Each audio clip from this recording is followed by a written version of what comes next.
Alright, hello everyone, this is Crota giving you a shoutcast and a game between Una versus... who is this? Una versus XioKai. Unfortunately for me, they are both playing under a different name, so things are going to be a little bit more difficult for me. I'll just probably refer to them as the Night Elf versus Undead.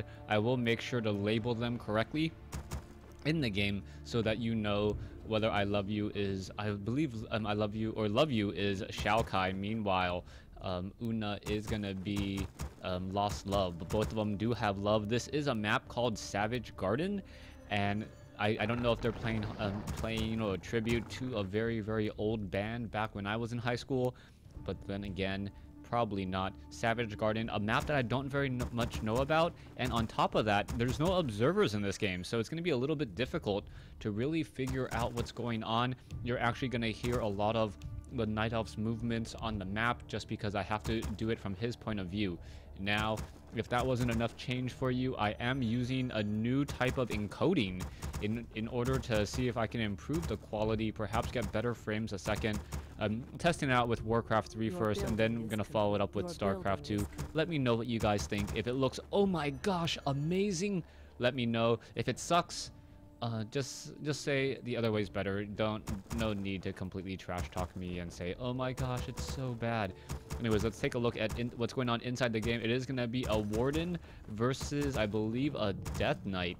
Death Knight going to be coming out. The Warden is a very strong hero in this instance, in that Shadow Strike really shuts down early ghouls. Fan of Knives and Shadow Strike both are very strong at dealing with those low hit point ghouls. Ghouls generally have a lot of hit points, deal a lot of damage, but don't have that many hit points, and Fan of Knives and a Warden with Moonwell just able to really benefit from that. We'll see that there is a Wisp now wandering around. We'll go ahead and head back home. Meanwhile, we are going into Crypt Fiends. The Death Knight is coming out, and the Crypt Fiend is going to be much more effective, so that's going to be rather strange, as we now see the Warden on her way to perhaps go and do a bit of creeping. Ancient of War tanking, doing all that it can. I don't know if an Ancient of War actually has a sex or not, so it's doing all that it can to help win this war. But going up against this 5-2-2 creep camp, especially when they are bandits, is very difficult, as these units are constantly seem to be missing. You can see that a lot of damage is being dealt, but because of the constant missing, the Ancient of War perhaps took a little bit more damage than it would normally like. Also, you see that the Warden doesn't have any items, so that's perhaps a unique creep camp that doesn't drop items. We now see the Warden now moving out to a 3-1-1 creep camp. The Warden's going to have a very difficult time trying to take down the Null Warden, as there are no Huntresses. The Archers hardly deal any serious damage whatsoever, but it looks like the Warden will fall. We now see the Warden getting up to level 2, going to get a Tome of Agility, +1 attack, and a little bit more armor. Meanwhile, let's take a look at the Death Knight. Death Knight wandering around, doing a bit of creeping now, getting some skeletal minions, and will be able to take on the Null Warden of his own, and also get a Tome of Strength. So both heroes getting their relative tomes and to open up this game. Skeletal Minion now doing a bit of scouting. We'll see what this Warden is going to do. There are some archers all across the map, perhaps to try to focus down some of these Crypt Fiends, but the Crypt Fiends are much more durable than an archer. The archer, less than half the hit points, so that is going to be rather dangerous for those archers, as the Warden now perhaps looking to do a Blink and Shadow Strike run on the gold mine. The haunted gold mine may be in a bit of trouble here. There is no cold tower as of yet. The Nerubian tower now getting established, and here we go. There's a Shadow Strike. There's some damage being dealt, and it's going to delay the Necropolis. One Acolyte does go down. Necropolis is going to have to be training up a lot more. It looks like this Acolyte may get taken out as well. Yes, it will fall. And what is going to happen is that Warden going to perhaps try to blink away. No, it does have a very good lead already, and now able to get away, even though it was affected by that cold tower. Death Knight taking the opportunity to try to creep out a little bit more, creeping out a level 7 creep a level 7 creep camp that does do chaos damage, and with that chaos damage, it's going to be rather difficult. It is not immune to magic, but this is still very, very difficult for him to take out. You can see now a burning archer now coming over, the burning archer with searing arrow, and now a scroll of the beast was dropped. Not that great of an item. Meanwhile, you see an ancient of war now trying to fight out, and this is a real like creepy nightmare. You can see the level 6 Sasquatch alongside a level 6 Drake. The Drake is now going to be forced to, or the Drake is going to force all of these archers back now, as we see Crypt Fiends making their way out, and this burning archer is going to be able to deal a lot of damage. Not quite sure how much damage the bonus on that burning archer is. I think that's actually the first time I've seen an undead creep, and that is going to benefit the Death Knight, as the Death Knight can also death coil that one particular unit as well. Crypt Fiends looking to perhaps creep out this creep camp. There's only a level 5 and then a rogue, a level 3 rogue. We'll see how much damage is going to be dealt as the archers now going up against some Trents once more. It looks like the Elder Sasquatch will get taken down. Yes, Elder Sasquatch taken down, and now we are getting very, very close to level 3. Unfortunately, an archer may go down as the Trents are still getting destroyed. Perhaps there are no more summonables, as now the Death Knight with a Rod of Necromancy, he sold the Scroll of the Beast. Not too bad of a call there, and now that Warden is going to get very, very close to level 3, and this is going to turn into a battle now inside the main base. Death Coil takes down a Wisp, and here we go. The Warden is going to be at level 3. The Warden now needs to return, but perhaps wants to finish off this Drake first. Yes, the Drake does go down. Wand of the Wind also picking up a Goblin Shredder. We all saw how effective Goblin Shredders are, especially against medium armored units. So the Goblin Shredder perhaps going to be able to deal a lot of damage to these Crypt Fiends, as the army now comes back over. Warden now quickly comes in, getting a Shadow Strike off on, and now getting a Wand of the Wind off onto that Death Knight. That Death Knight is still floating in the air. The Warden still has a hero skill to use, so a little bit unorthodox that he is not using that hero skill. Perhaps if he had trained it into a level 2 Shadow Strike, the Warden perhaps could have gotten 2 Crypt Fiend kills. Now, off over here, we'll see what's going to happen next. The Warden still sitting at level 3, 1 charge of Wand of the Wind left. The Death Knight sitting at level 3 as well. We'll see whether or not he's going to be able to get any additional mana. Currently sitting with Unholy Aura. Dust of Appearance could be used to try to reveal. And now, where is this Warden going? Warden buying Boots of Speed. Could have taken down this 5-3-3 creep camp, but has decided not to. Apparently, there are villagers around a campfire here. No real reason why, except for the Death Knight could make some skeletal minions out of that. Currently, we also see some Wisp across the map, revealing a lot of information, as the Warden now looking to do a bit of harassment. Will the Warden be able to perhaps run away? And now that Death Knight trying to give chase, and now simply passing by across the center, as you see, I forgot the name, Xiao something with now double burning archers. So double burning archers, that is going to be a lot of seared arrow damage. And with that Death Knight, he should be able to heal up and keep this army going for quite some time. Skeletal minions may be in abundance, and this is one of those situations where the archers are going to produce a lot of corpses for all of these skeletal minions. Skeletal minions now running all the way back. You can see that Ancient Protectors are trying to be built. An Ancient of Lore also coming in. The Ancient Protector looks like it will have no problem whatsoever. And now we have the Burning Archers still running around. The Burning Archers, however, slowly regenerating any of that mana on those arrows to deal more damage. And we'll see what's going to happen next. Warden still wandering across the center. We can see that a second hero, a Lich, has been added. Potion of Mana and another Rod of Necromancy. So the Lich and the Death Knight going to be able to deal a lot of damage. As you see, the arrows are being just thrown about at this Moonwell. This is going to be looking very, very strong. You can see how much damage is being dealt. And now Moonwell is just constantly trying to stay up. And oh, the one, yes, it does get death coiled. It does get saved. And now here we go. Lich now coming in as well. Are we going to perhaps get a no? We are not going to get a very nice death coil to save off the second Burning Archer. But the Burning Archer is still looking to deal a lot of damage. Still able to deal a fair amount of damage. 21 to 29 plus that Searing Arrow. And I'm not quite sure how much damage the Searing Arrow actually does. Perhaps upwards in the 10 area, as the Warden now being forced to pull back once more. Scroll of Protection is used. The Lich, I believe, gave the potion of... No, perhaps the Death Knight already used the potion of mana, but for some reason, the Undead army is not engaging when it feels like they have the perfect opportunity to. Death Knight now backing off. We're going to see the Death Knight once again try to push in off over here. You can see that there is a bear, but the bear is slowed after a Frost Nova. There it does go into bear form.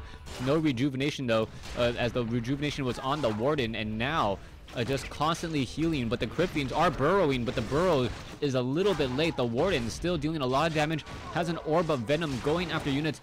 As the bears get added, it really feels like the Night Elf is just going to take a very, very strong lead, as the bears deal so much damage to the Crypt Fiends. The Death Knight now getting dangerously low on hit points. The Warden still trying to give chase, chasing after those units. Searing Arrow on a Burning Archer. The Burning Archer is also low on hit points, as we now have a very nice blink. The Warden catching up and now taking down the Death Knight at level 3. Perhaps going to take down another Burning Archer. We'll see what's going to happen here. The Warden, yes, does blink forward once more, getting in another hit, and perhaps can get off a couple more hits as well. The Warden still has plenty of mana, but decides not to give chase, as the bears were a little bit too far behind. We have 3 bears in the center. It looks like we have 1 Druid of the Claw joining in. The Druid of the Claw could easily rejuvenate the Warden, but the Warden pretty much already at full hit points. What we really need to see is perhaps the Warden getting in a bit more mana. The Moonwells, we haven't really seen the Night Elf player using that Moonstone in order to try to fill up the Moonwells in order to get more mana. So Sasquatch will fall. No big surprise there. A rejuvenation may be coming in, as the Warden is now down to about half-life. There's the rejuvenation. And we do get a Gloves of Haste. The Warden now quickly trying to get to level 5, and it looks like he may be just a little shy. No, getting exactly that. And now the Warden at level 5 will force an engagement in order to try to get to level 6. Mark of the Claw has been upgraded, so let's see what the bears are at. The bears are 0-0, but I believe they can roar while in bear form. I forget all of the abilities sometimes as the game does get underway. Tree of Life now being established over here, but there are still plenty of other bases to establish. 1 down over here on the bottom left and 1 on the top right. There looks like there are still some occupied creep camps, still some 669 golems as well, and I don't think any of those will be falling anytime soon, as they are all immune to magic and deal a lot of damage. Sacrificial Pit trying to be established. It looks like the Sacrificial Pit may take a lot of damage here. It is unarmored as it is being built. The Warden now looking to come in, and is it going to be enough? The Sacrificial Pit will be completed, and then if an Acolyte does become a Shade, it is going to keep track and keep tabs on this army and pretty much ruin the surprise for any surprise engagement. Skeletal minions now making their way over, just simply giving more and more experience to the Warden. The Warden still sitting comfortably at level 5. Will be some time before it gets to level 6.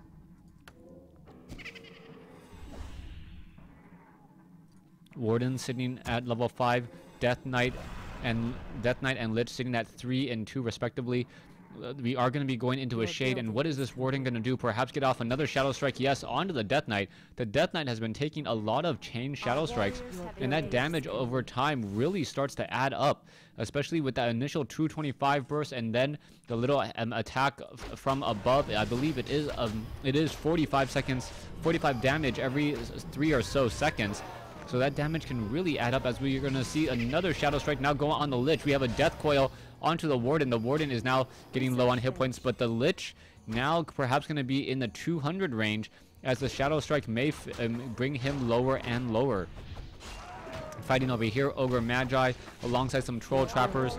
It looks like a Scroll of Mana was dropped as an item, as the bears are now going to try to trap all of these units in a position. This is not looking good, and safely and very smartly decides to use a town portal in order to get away.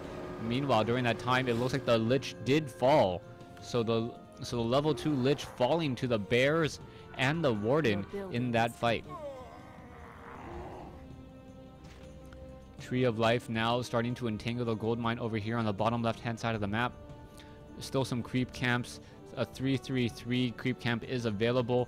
but really the Warden has no real reason to try to do any creeping, as the Warden is almost a one-man army and also can't gain any more experience from creeps. Sitting at level 5, or getting shy of level 6, about a third of the way there already, and now just holding his opponent inside his base, especially as he has established his own base. The Warden now backing off. The Warden is currently at what? Currently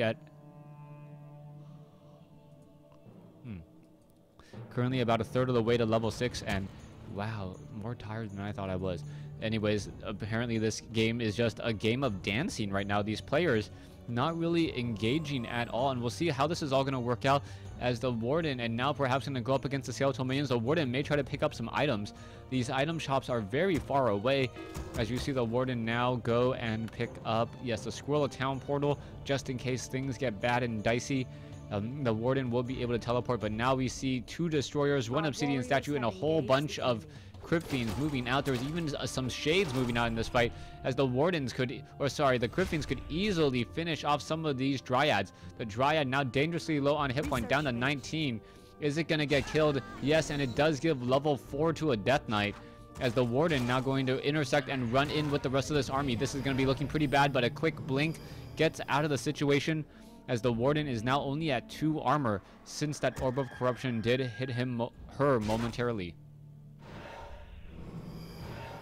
Obsidian statue, and now the Warden once again blinking back out. The Obsidian statue gonna keep its best, or do its job to try and keep this Death Knight alive as long as the Obsidian statue gonna keep the Death Knight as alive and as long as possible, but we already see that the Warden is trying to push in over here. We see that there is frost armor, and oh, the Warden being forced to teleport after getting down to 269 hit points. Rejuvenation needs to come in. There are a lot of bears, and the bears could easily get out of bear form, rejuvenate the Warden, and then go back in here.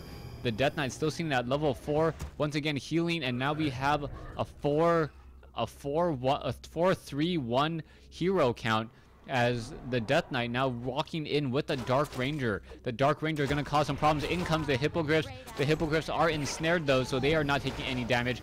The Death Knight and the Bears still trying to engage. Who is going to come out on top? The Destroyer is trying to go after the Bears. There is a roar. No Devour magic that I've seen just quite yet. And still, both sides are battling it out. The Dark Ranger and the Lich trying to keep the armies, just destroy the other armies before the other army can destroy them. And now with so many Night Elf units, but the Warden now sitting at level 6 could get the Avatar, and if he goes for the Avatar, things are going to get really, really bad for Undead. A level 6 Warden at this point, and yes, it is going to be the GG coming in from Undead. Undead feeling like he cannot come back from this game. Thanks for watching. Thanks for listening. Hope you guys enjoyed Game 1 in this series.